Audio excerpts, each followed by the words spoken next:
ఓం సదాశివసమారంభాం వ్యాసశంకరమధ్యమాం అస్మదాచార్యపర్యంతాం వందే గురుపరంపరాం.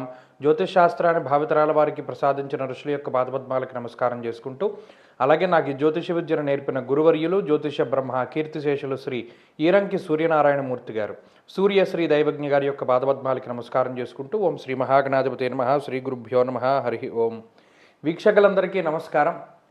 మార్చి నెల 8వ తారీఖు లగాయితూ మార్చి 14వ తారీఖు వరకు ఉండేటువంటి గ్రహగతుల ఆధారంగా ద్వాదశ రాశుల వారికి ఈ వారం ఏ విధమైనటువంటి శుభాశుభ ఫలితాలు కలగబోతూ ఉన్నాయో ఈ కార్యక్రమం ద్వారా తెలుసుకుందాం. అందులో భాగంగా ఈ వారంలో ఉండేటువంటి గ్రహస్థితిని గమనిస్తే, ఈ వారంలో గురువు మిథున రాశి యందు సంచరిస్తూ ఉన్నారు. సింహరాశి యందు కేతువు, కుంభరాశి యందు రవి, కుజ, బుధ, రాహుగ్రహాలు, అలాగే మీనమందు శనేశ్వరుడు, శుక్రుని యొక్క సంచారం కొనసాగుతూ ఉండగా, చంద్రుడు ఈ వారంలో తుల, వృశ్చిక, ధను రాశుల యందు సంచరించబోతూ ఉన్నారు. ఇటువంటి పరిస్థితుల్లో ద్వాదశ రాశుల వారికి ఏ విధమైనటువంటి ఫలితాలు కలగబోతున్నా తెలుసుకుందాం. అందులో భాగంగా మొదటిది మేషరాశి. మిథున రాశి వారికి ఈ వారంలో మిశ్రమమైనటువంటి గ్రహస్థితి గోచరిస్తూ ఉన్నది. జన్మ రాశి యందు ఉన్నటువంటి గురుని యొక్క స్థితి, అలాగే తృతీయ కేతువు, నవమ స్థానస్థిత రవి, బుధ, రాహు, అలాగే కుజగ్రహాల తాలూకు స్థితిగతులు, లేదా దశమంలో ఉండేటువంటి శని, శుక్రులు, ఇలా ఓవరాల్గా చూసుకున్నప్పుడు 9 గ్రహాలు కూడా అంత అనుకూలమైనటువంటి స్థానాలలో మిథున రాశి వారికి లేరు.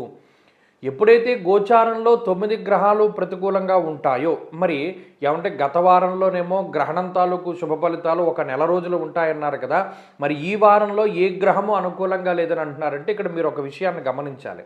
దేని ఫలితం దానిదే. ఇప్పుడు గ్రహణ ఫలితం చెప్పాము, ఒక నెల రోజులు బాగుంటుంది, ఆ గ్రహణం ఫలితం గ్రహణందే, ఆ నెల దానివల్ల బాగానే ఉంటుంది. కానీ మరలా డైలీ గోచారంలోకి రావాలి. ఈ డైలీ గోచారంలో ఉండేటువంటి పరిస్థితుల్లో 9 గ్రహాలు అనుకూలంగా లేవు. ఇలా లేనప్పుడు గ్రహణ ఫలితం మంచిగానే పనిచేస్తూ ఉంటుంది. అది పోతుంది లేదా అది లేదని మనం చెప్పుకోకూడదు. కానీ ఈ వారంలో 9 గ్రహాలు ప్రతికూలంగా ఉన్నందువల్ల కొంత జాగ్రత్తగా ఉండాలి. ఏ జాగ్రత్తలు పాటించాలి? నిత్య నైమిత్తిక జీవితంలో మనం చేసేటువంటి చిన్న చిన్న పనుల దగ్గర నుండి పెద్ద పెద్ద పనుల వరకు గోచార గ్రహస్థితి ఉపయోగపడుతుంది. అనగా ఉద్యోగపరంగా, లేదు ఉదయం లేచిన దగ్గర నుండి మనం చేసేటువంటి వ్యాయామాల దగ్గర నుండి ఈ గ్రహస్థితి ప్రభావాన్ని చూపెడుతుంది. ఇప్పుడు ఏమవుతుంది, మిథున రాశి వారికి కాలాతిక్రమం అవుతూ ఉంటుంది. ప్రతి పని ఆలస్యం అవుతూ ఉంటుంది ఈ గ్రహస్థితి వల్ల. ఉదయం 6 గంటలకు చేయవలసింది 8ంటికి, 8ంటికి చేయవలసింది 11ంటికి, 11ంటికి చేయవలసింది 3ంటికి, ఇలా కాలాతిక్రమంగా పనులు చేసుకుంటూ వెళ్ళవలసి వస్తుంది. అంటే మీరు ఎంత కృషి చేసినా, ఎంత శ్రమ చేసినా అక్కడ కాలాన్ని అక్కడ కాలాన్ని సక్రమంగా ఉపయోగించుకోలేకపోతారు. ప్రతి విషయంలోనూ అతిక్రమిస్తూనే ఉంటారు. అంత ఫోకస్ కానీ లేదా అంత పర్ఫెక్షనిస్ట్గా మీరు ఉండలేకపోతారు. కాబట్టి ఈ విషయాలను దృష్టిలో పెట్టుకోండి. ఇక్కడ సమయం ఏం చేస్తుంది, మీ చేత సానుకూలమైన పనులకి అది అనుకూలించడం లేదు. అంటే ఇది ఉద్యోగపరంగా, వ్యాపారపరంగా ఉండేటువంటి విషయాల్లో ఒత్తిడిని తీసుకొస్తుంది, ఖర్చును తీసుకొస్తుంది.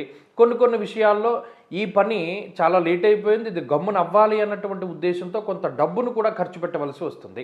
కాబట్టి ఇక్కడ ఈ 9 గ్రహాలు వ్యతిరేకంగా ఉన్నప్పుడు ఏమవుతుంది, పెద్ద ప్రమాదం ఏం కాదు, అదృష్టం ఉండదు. ఈ విషయాన్ని దృష్టిలో పెట్టుకుని ఈ గ్రహాల తాలూకు అనుకూలత కోసమే ప్రతిరోజు నవగ్రహ స్తోత్రాన్ని పారాయణ చేస్తూ ఉండడం చెప్పదగినటువంటి సూచన.